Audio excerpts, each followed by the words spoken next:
In today's video, I'm going to teach you how to add shapes to an existing flowchart in Draw.io for Confluence or Jira. Let's start by looking at your existing diagram.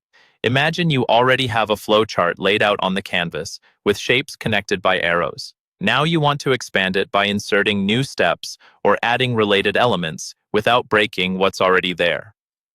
Draw.io makes this very simple once you know where to look and what to drag. First, take a look at the panel on the left side of your screen. This is where all your shapes live: rectangles, diamonds, terminators, and so on. To insert a new shape directly into an existing flow, click and hold the shape you want in the left panel, then drag it toward a connector line in your diagram. As you hover over that connector, you'll see it highlight in blue. That blue highlight is your visual cue that Draw.io is ready to insert the shape into that connection. When you see the blue highlight, simply release your mouse. The shape will drop onto that connector, and Draw.io will automatically split the line and reconnect both ends to your new shape.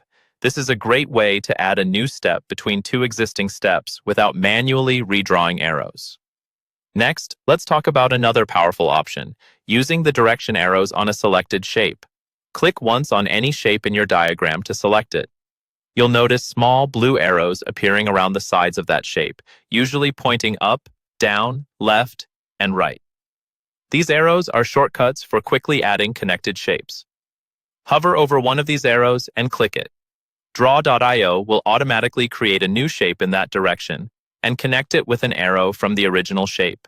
This keeps your flow neat and aligned, and it's especially helpful when you're building out a sequence of steps in a straight line. You can also start by simply dragging a shape straight onto the canvas without worrying about connections at first. Drop it roughly where you want it to go. Once it's placed, click to select it, and again, look for those blue direction arrows. Use them to connect this new shape to others in your diagram. This approach works well when you're sketching out ideas visually, then wiring everything together afterward. As you work, take your time to position shapes clearly and keep the flow easy to read. Using the blue highlights and arrows consistently will help you build diagrams that are both accurate and visually organized.